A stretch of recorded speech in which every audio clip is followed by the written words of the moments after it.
बिस्मिल्लाहिर्रहमानिर्रहीम। अस्सलामु अलैकुम वरहमतुल्लाहि वबरकातुहू। गोधरा असम्बली हल्के के मजलिस इत्तेहादुल मुस्लिमीन के उम्मीदवार मुफ्ती हसन शब्बीर काचबा साहब शह नशीन पर तशरीफ़ फरमा शहर सदर मौलवी ताहिर साहब, हाजी हनीफ कलंदर साहब, जाबिर भाई साहब, हाजी इसाक साहब, सैयद जलालुद्दीन साहब, मोअज़्ज़िज़ हाज़रीन कराम, उलमाए कराम, मेरी इज़्ज़तदार माँ और बहनों, मेरे गयूर नौजवान साथियों, आप तमाम का बेहद शुक्रिया कि आपने अपना कीमती वक्त निकाल कर आज के इस इंतखाबी जलसे में शिरकत की। मैं आपका शुक्रिया भी अदा करता हूँ कि बल्दिया के इलेक्शन में आप ही लोगों की दुआओं और मोहब्बत का नतीजा था कि मजलिस इत्तेहादुल मुस्लिमीन के अरकान बल्दिया को कामयाबी मिली। मैं आपका बेहद शुक्रिया अदा करता हूँ, ख़ास तौर से यहाँ के कौम और मिल्लत के ज़िम्मेदारों का, बुज़ुर्गों का, हमारी माँ और बहनों का।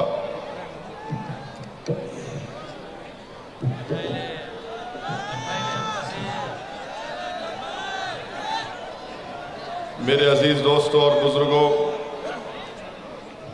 ये मेरी खुशकिस्मती है कि मैं दोबारा गोधरा की इस सरजमीन पर बसने वाले गयूर लोगों के दरमियान में अल्लाह ने मुझे आने का मौका दिया। और आप जानते हैं कि आपकी खुसूसियत ये है कि गुजरात हो या पूरा मुल्क हो, इसमें गोधरा की जनता ने और ख़ास तौर से अल्पसंख्यक समाज के मुसलमानों ने अपना बहुत बड़ा योगदान दिया। आपकी ईमानदारी के चर्चे ना सिर्फ गुजरात में बल्कि पूरे भारत में गूंजते हैं। ट्रांसपोर्ट वाले सख्त कर्फ्यू की हालत में करोड़ों रुपए का ट्रक का सामान हिफाजत के साथ उसके मालिक के हवाले करते हैं। गोधरा की आवाम गाड़ी चाहे कितनी ख़राब हो जाए, टूट फूट जाए, उसको एकदम नया करके उसको बेहतर बना देते हैं। यहाँ तक कि शोरूम की तरह ये दिखाई देता है। तो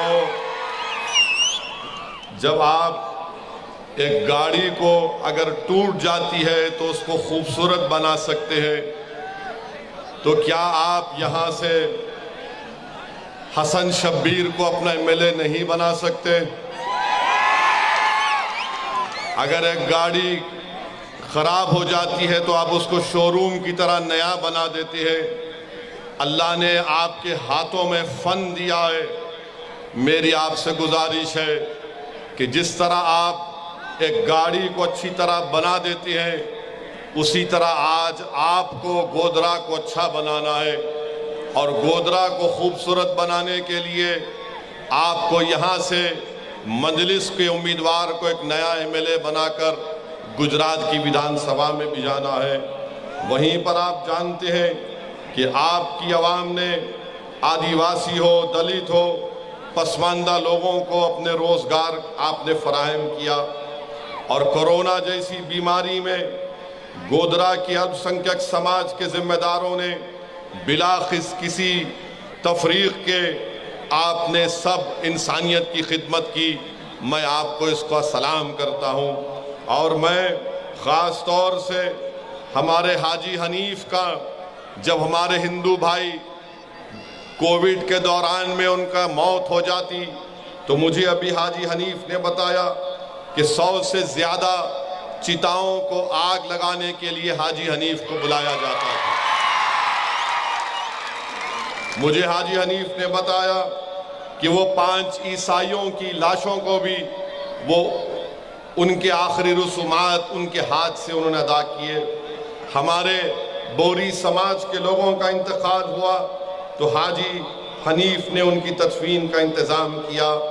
मैं अल्लाह से दुआ करता हूँ कि अल्लाह सुब्हाना व तआला आप तमाम की कोविड के दौरान में जो आपने इंसानियत की खिदमत की, अल्लाह उसको कबूल करे और अल्लाह सुब्हाना व तआला खिदमत करने वालों के दर्जात को दीन और दुनिया में बुलंद फरमाए।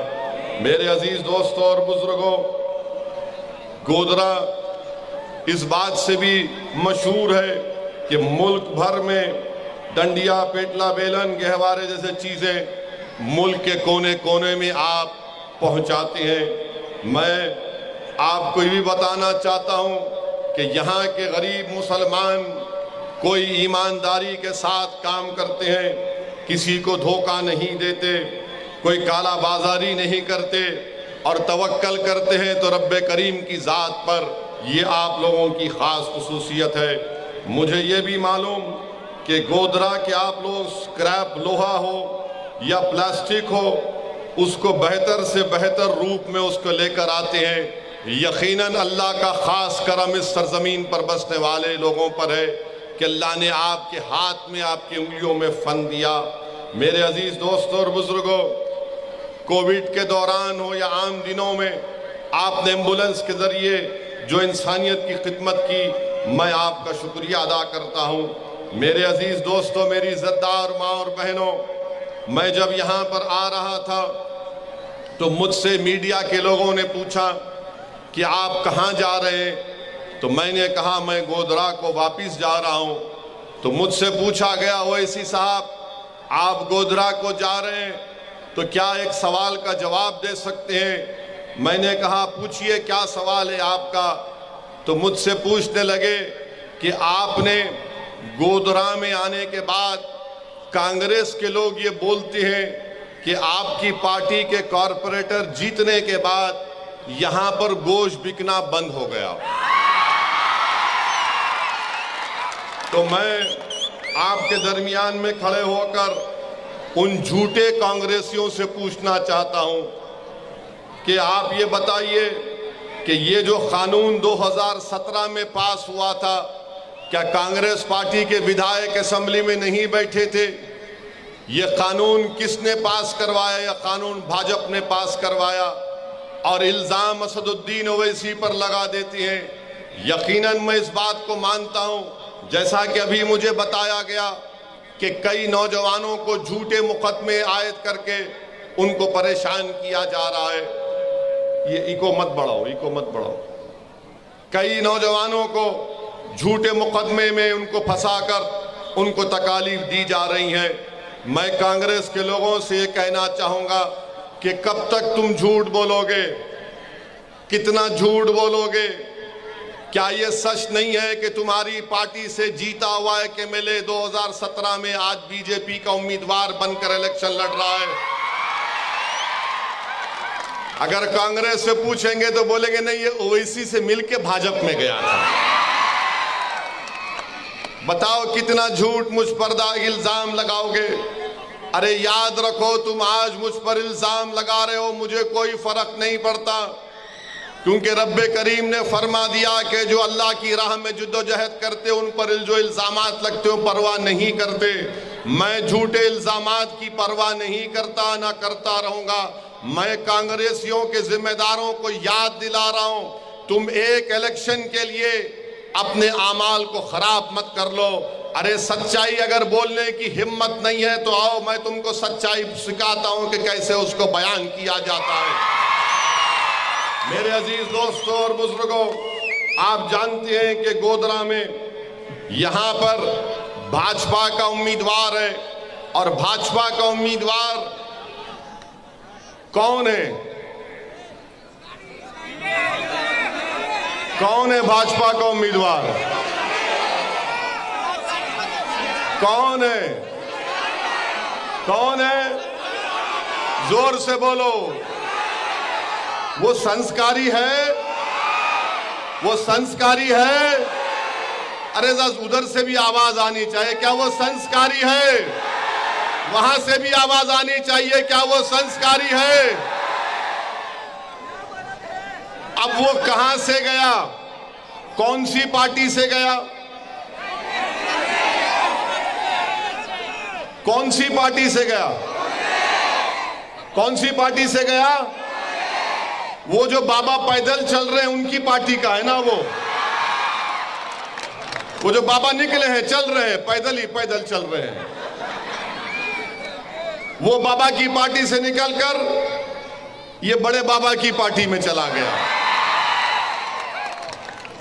अब आप बताइए, कांग्रेस इस पर कुछ नहीं बोलती, ना भाजपा कुछ बोलती है।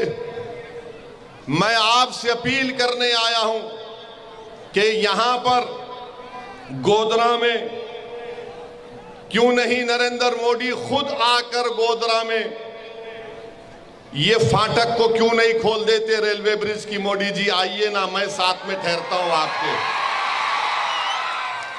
मोदी जी कहते हैं कि विकास के नाम पर हम वोट ले रहे हैं। मोदी जी कभी गोधरा की भी तो फिक्र करिए। कब तक मोदी जी गोधरा की आवाम को तकलीफ पहुंचाएंगे? यहां पर अंडरग्राउंड रेलवे अंडर ब्रिज नहीं खोला जाता, यहां पर अंडरग्राउंड ड्रेनेज का पानी उसको निकालने का इंतजाम नहीं किया जाता। अरे शहर की फाटक तो खोलो मोदी जी, आपका दिल अगर बड़ा है तो खोलो गोधरा की शहर की फाटक को। इस पर कोई जवाब नहीं देंगे। विकास के नाम पर आप कहते हैं कि हमने बहुत किया, मगर मेरे अजीज दोस्तों और बुजुर्गों, यही जो आज भाजपा का कैंडिडेट है उसने क्या किया? जहां जहां अल्पसंख्यक समाज के इलाके हैं वहां पर कोई डेवलपमेंट का काम नहीं होता। अगर होता है तो ताकीर से होता है। हाँ, मैं दोबारा आपके दरमियान में खड़े होकर इस बात का वादा कर रहा हूं कि कब्रिस्तान की रोड बनेगी इंशाअल्लाह ताला, जल्द से जल्द बनेगी। और ये लोग जो रोकने की कोशिश कर रहे हैं उनसे भी कह रहे हैं कि भाई साहब बाज आ जाओ, वरना मुझे यहाँ पर आकर ठहर कर गोधरा में धरना देकर काम कराना पड़ेगा, तो फिर जिम्मेदारी तुम्हारी होगी, मेरी नहीं होगी। मैं हनीफ को बोल चुका, हाजी हनीफ को, और फिर गोधरा शहर के कई रास्ते 2 साल से मंजूर हो गए मगर अभी भी नहीं शुरू किए जाते।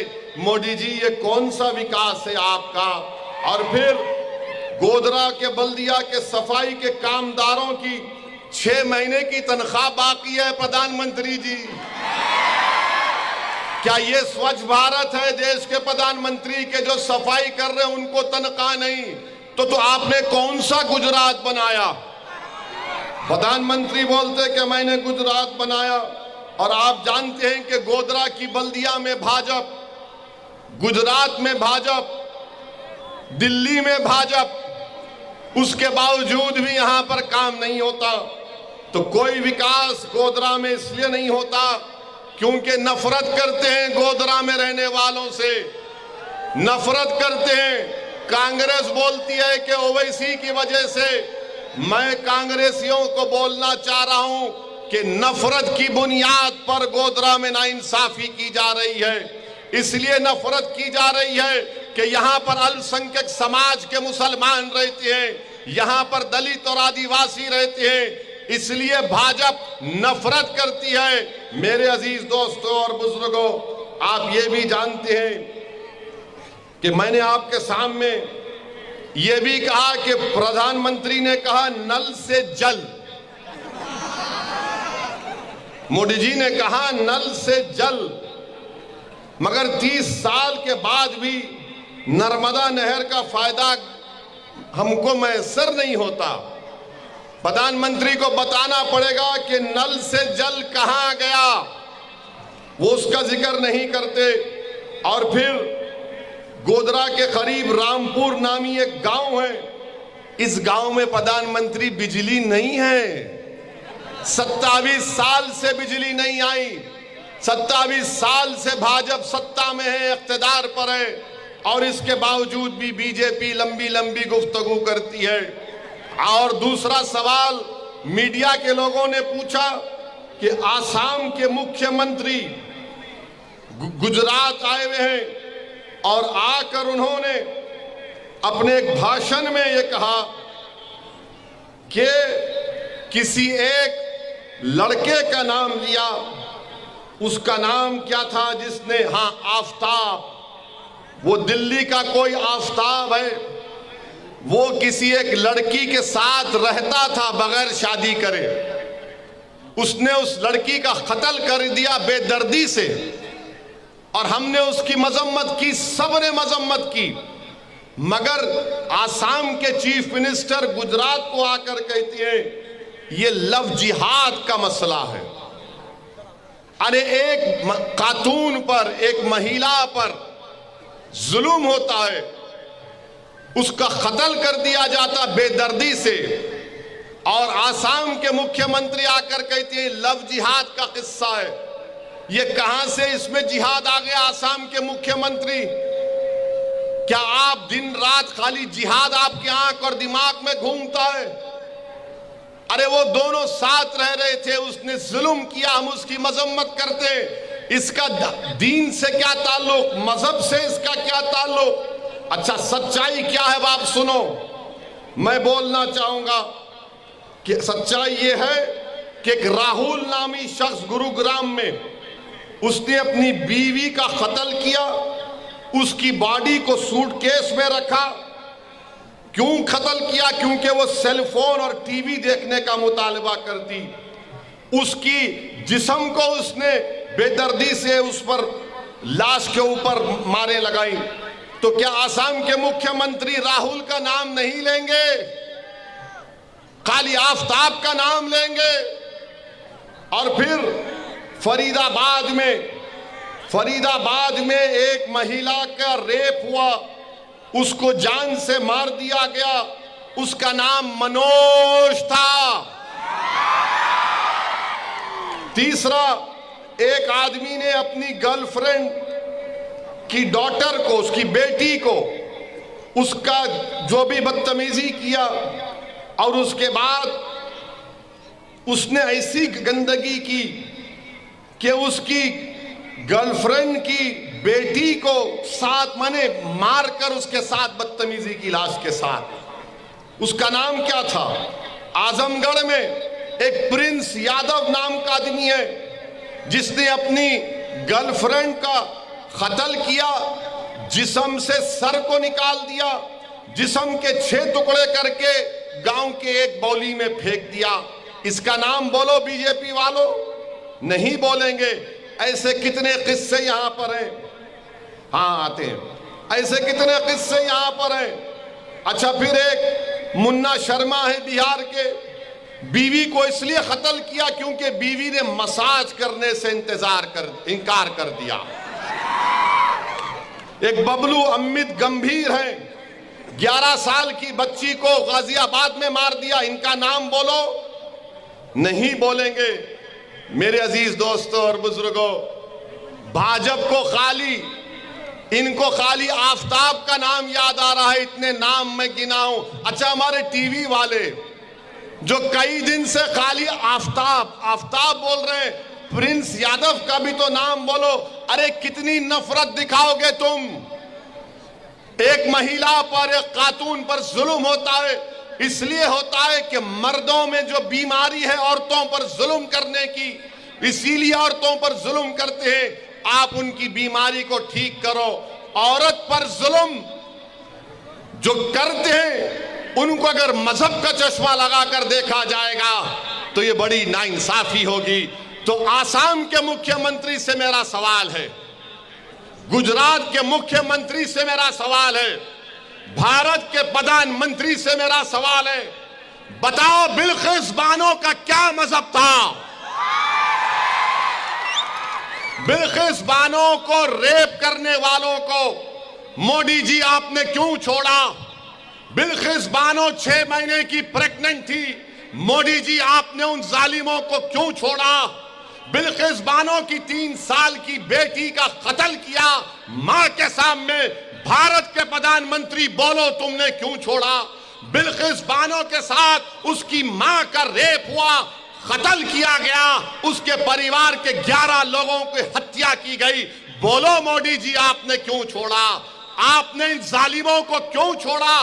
बोलो आसाम के मुख्यमंत्री, बिल्किस बानो का नाम तुम्हारी जबान पर नहीं आता। अरे सबसे बड़े इंसानियत के दुश्मनी करने वाले आप लोग हैं। कि बिल्किस बानो की बेटी के कातिलों को देश के प्रधानमंत्री छोड़ते हैं। मोदी जी, ये सबका साथ, सबका विकास, सबका विश्वास नहीं, ये तो धोखा है गरीबों से, ये जुल्म है भारत की महिलाओं से, ये जुल्म है उन मासूम बच्चों से जिन्होंने अपनी मां और बाप को खोया। मेरे अजीज दोस्तों और बुजुर्गों, ये सच्चाई है। क्या भाजपा बिल्किस बानो के ऊपर बोलेगी?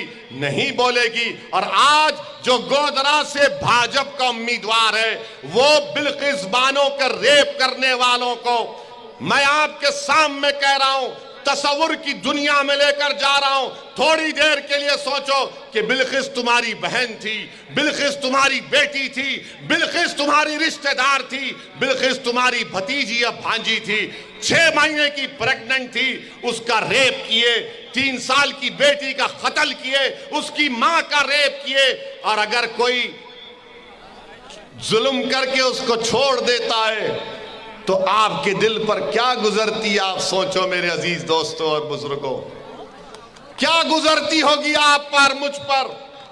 देश के प्रधानमंत्री, क्या आपको तकलीफ नहीं हुई?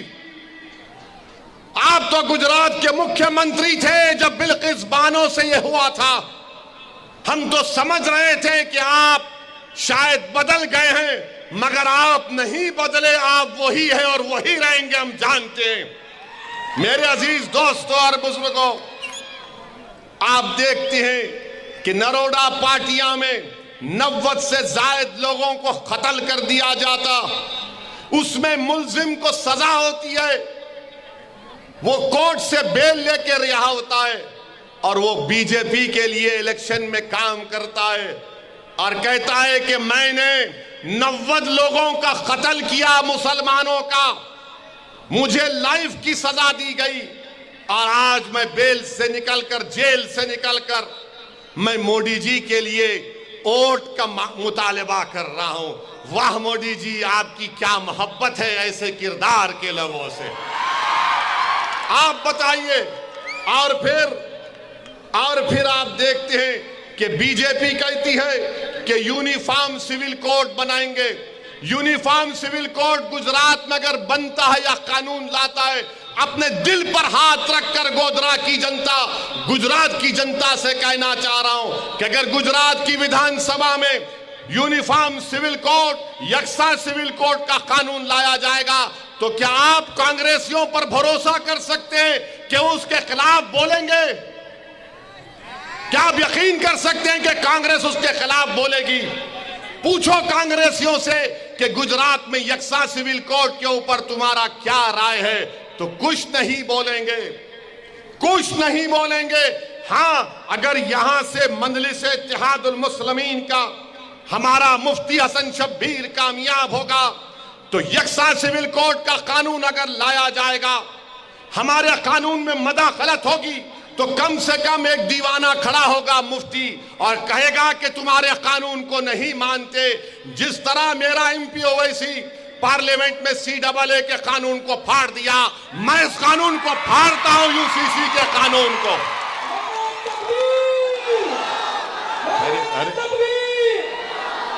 ये कहां से आ रही आवाज? इतना बड़ा हम पुकार रहे हैं, बोल रहे हैं पीछे से। यूनिफॉर्म सिविल कोड का कानून, कांग्रेस कुछ नहीं बोलेगी, कुछ नहीं बोलेगी। आपको सोचना है, आपको फैसला लेना है। मेरे अजीज दोस्तों और बुजुर्गों, मेरी आपसे दबन गुजारिश है कि 5 तारीख के दिन अगर आप मुत्तहिद होकर अपना एक वोट मंजलिस के हक में इस्तेमाल करेंगे तो इंशाअल्लाह ताला यहां से कामयाबी मजलिस इत्तेहादुल मुस्लिमीन की होगी, कामयाबी आपकी होगी, कामयाबी आपके ख्वाबों को पूरा करने के लिए होगी। और हमारी कामयाबी को रोकने के लिए आपके दरमियान में बहुत से लोग आएंगे, बहुत से लोग आएंगे जो नहीं चाहते कि यहां से मजलिस का उम्मीदवार कामयाब हो जाए। अरे मुझसे सवाल करो, मैं तुम्हारे सवाल का जवाब देने को तैयार हूं, मगर मुझे ये बताओ कि तुम मुझे 2 साल का हिसाब पूछ रहे हो, तो फिर 27 साल का हिसाब कौन देगा मुझे बताओ। तुम मुझसे 2 साल का पूछ रहे हो तो 27 साल का हिसाब दो। अगर 27 साल से भाजपा गुजरात में जीत रही है तो इसका जिम्मेदार कांग्रेस पार्टी है, कांग्रेस के नाहल लीडर्स हैं, इसके जिम्मेदार कांग्रेस है कि 27 साल से भाजपा और नरेंद्र मोदी उनको रोज चाय पिला पिला कर उनको मना लिए हैं। मोदी जी कांग्रेसियों को चाय जब देते हैं उसमें चाय नहीं होती, मलाई और दूध ज्यादा होता है। 27 साल से कांग्रेस जीत रही है और इल्जाम हम पर लगाते हैं। अरे बताओ फिर मैंने हमारे कैंडिडेट मुफ्ती हसन शब्बीर का ऐलान कब किया? मुझे आप लोगों ने आकर कहा था कि साहब रुक जाओ, ओवैसी साहब रुक जाओ, यहां से अनस आंधी साहब या इस्माइल साहब को टिकट मिल सकता है कांग्रेस का।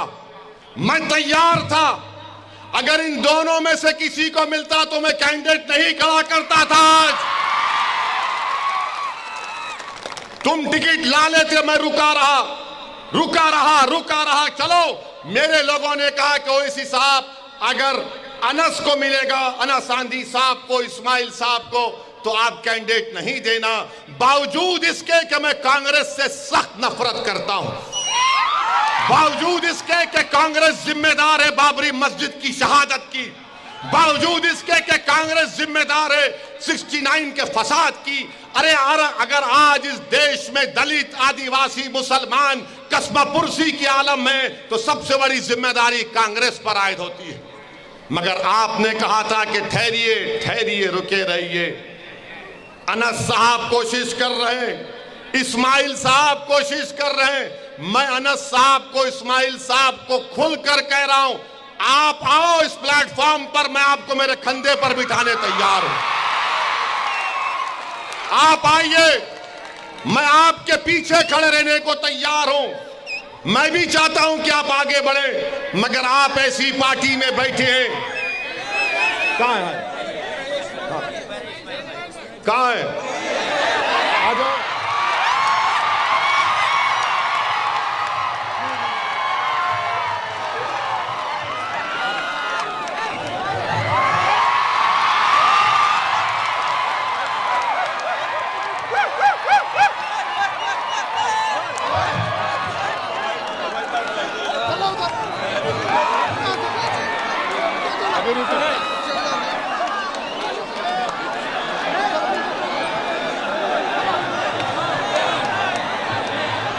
मेरे अजीज दोस्तों और बुजुर्गों, मैं तो जानता भी नहीं इनको,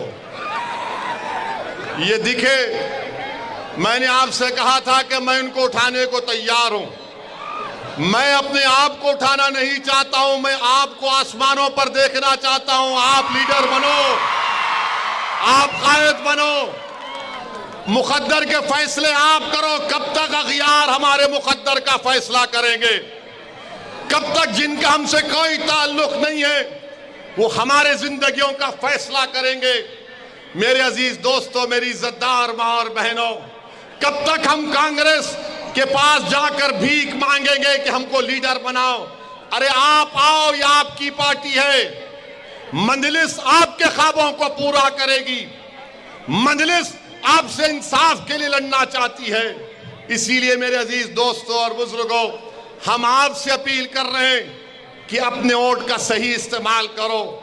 हां, कांग्रेस है, दिल्ली की छोटी रिचार्ज की पार्टी भी है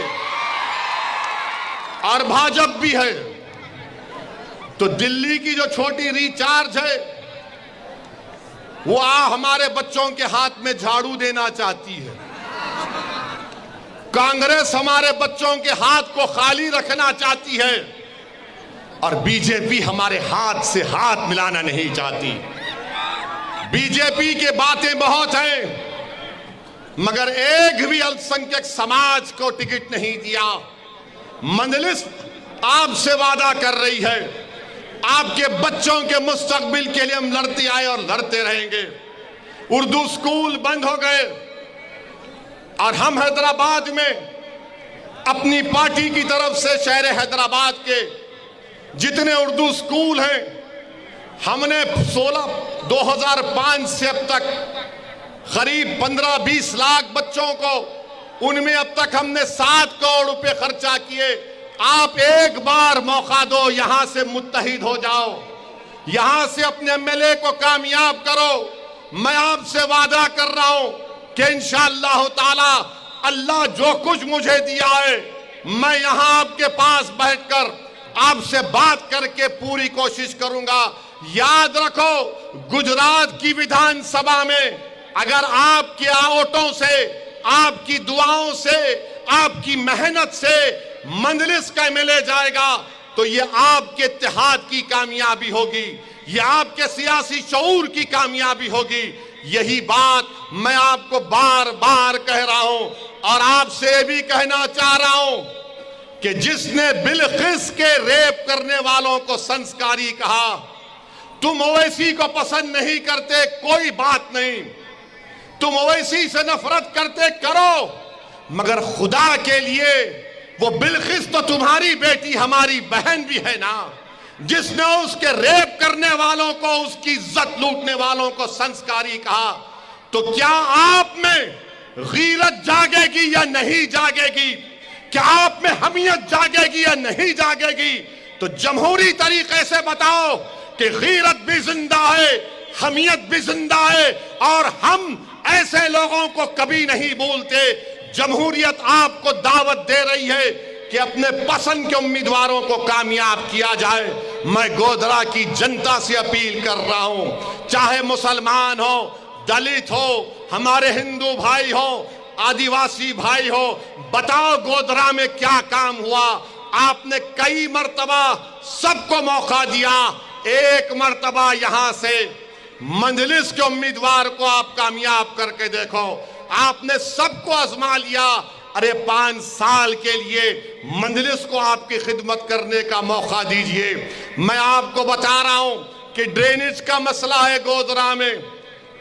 मेरे पार्लियामेंट के कॉन्स्टिट्यूंसी में कारवान एक इलाका है, वहां पर मैंने 290 करोड़ की ड्रेनेज का काम 4 महीने पहले शुरू करवाया। आप करवा सकते हैं, लड़ने की जरूरत है, बोलने की जरूरत है और काम करने का जज्बा होना चाहिए, खिदमत करने का जज्बा होना चाहिए। मैं बुजुर्गों से अपील कर रहा हूं, मां और बहनों से अपील कर रहा हूं कि अभी तो जिद्दोजहद शुरू हुई है, आप अभी से नतीजे पर मत आइए खुदा के लिए। अभी तो ये जमहूरियत की जंग शुरू हुई है, आप जंग को खत्म होने दीजिए।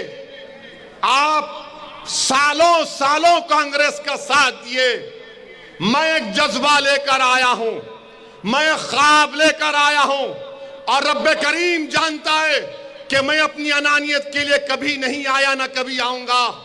मेरा ख्वाब एक ही है कि जब ये नाइंसाफी को देखता हूं तो खून के आंसू निकलते हैं, मेरा जिस्म का रोंगटा रोंगटा खड़े हो जाता है कि कैसे इंसानों से इस तरह का बर्ताव किया जाता है। या तो आप घर में बैठकर रोएं, या फिर 5 तारीख को निकलकर पूरे एतमाद के साथ मंजलिस के पतंग के निशान पर और डालकर मंजलिस इत्तेहादुल मुस्लिमीन को आप कामयाब करिए। और मैं उन कांग्रेस के हमारे जिम्मेदारों से कहना चाह रहा हूं, अब छोड़ दो कांग्रेस पार्टी को। कांग्रेस पार्टी का कोई मुस्तकबिल नहीं है, कांग्रेस पार्टी डूबती हुई नैया है।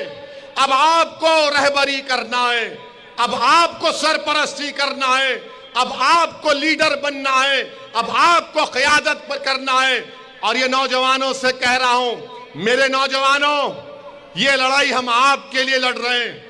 ये लड़ाई इसलिए लड़ रहे हैं कि मैंने अपनी जवानी में 6 दिसंबर को देखा, मैंने अपनी हालत जवानी में मैंने 2002 को देखा। नौजवानों, हम नहीं चाहते कि जो बदनुमा चीजें हमने अपनी आंखों से देखी वो तुम्हारी जवानी में तुम देख पाओ। ये लड़ाई तुम्हारी है नौजवानों, तुमको लीडर बनना है, तुमको कायद बनना है, तुमको अल्लाह असदुद्दीन ओवैसी से बेहतर कायद बनाए तुमको अल्लाह असदुद्दीन ओवैसी से ज्यादा बेबाक बनाए, अल्लाह तुमको मुझसे ज्यादा काबिल बनाए, अल्लाह तुमको मुझसे ज्यादा नेक और पाक बनाए। मगर ये लड़ाई आपको लड़ना है, ये लड़ाई आपकी है। इस लड़ाई में आपका साथ चाहिए, इस लड़ाई में बुजुर्गों की सरपरस्ती चाहिए, इस जिद्दोजहद में अहले दिल की दुआओं की जरूरत है। यकीनन इस मुबारक सरजमीन पर ऐसे औलिया हैं, ऐसे अहले दिल हैं जो रात के अंधेरे में उठकर अल्लाह की बारगाह में अपना सर और सजदा करते रोते हैं। मैं उनसे अपील कर रहा हूं कि आप अहले दिल हैं, आप अल्लाह से दुआ करिए कि परवरदिगार गोधरा में एक नई सियासी इनकलाब लिखा जाए, यहां से मंजलिस का एमएलए कामयाब होकर गरीबों के ख्वाबों को पूरा कर सके, मजलूमों को इंसाफ दिला सके और आपके इस गोधरा में तरक्की हो। मेरे बुजुर्गों, मेरी इज्जतदार माँ और बहनों, मेरी आपसे यही अपील है कि एक एक वोट को इस्तेमाल करिए। क्या आप लोग अपना वोट मंजलिस के हक में इस्तेमाल करेंगे? जरा हाथ उठाकर बताइए, दूर दूर तक हाथ उठाइए। तो 5 तारीख के दिन आसमानों में पतंग नजर आएगी गोधरा के इंशाअल्लाह ताला। नौजवानों, पतंग कैसे इस्तेमाल करना आपको मालूम ना है कि डोर आपके हाथ में है, डोर आपके हाथ में होनी चाहिए। डोर उन लोगों के हाथ में नहीं होनी चाहिए जो हम पर जुल्म करते हैं, जो हमको इस्तेमाल करते हैं सेकुलरिज्म के झूठी बातों पर। इसीलिए मेरी आपसे दबन गुजारिश है कि 5 तारीख के दिन मुफ्ती हसन शब्बीर साहब को अपने दुआओं से नवाजिए। इनको दुआ करिए कि अल्लाह इनको और हौसला दे, दुआ करिए कि अल्लाह इनको और खिदमत करने का जज्बा दे। और जो लोग हनीफ, हाजी हनीफ के बारे में कह रहे हैं, हनीफ मेरा था और मेरा ही रहेगा इंशाअल्लाह ताला। मैं हमारे भाई अनस साहब का, इस्माइल साहब का वेलकम करता हूं।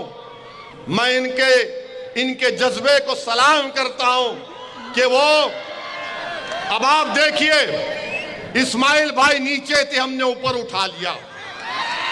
अब आप इनको और अपनी दुआओं से और मोहब्बतों से नवाजिए।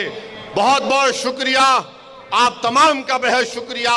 पतंग के निशान पर बटन दबाइए, अपने इत्तेहाद का सबूत दीजिए, अपने सियासी शऊर का सबूत दीजिए। अस्सलाम वालेकुम व रहमतुल्लाहि व बरकातुहू।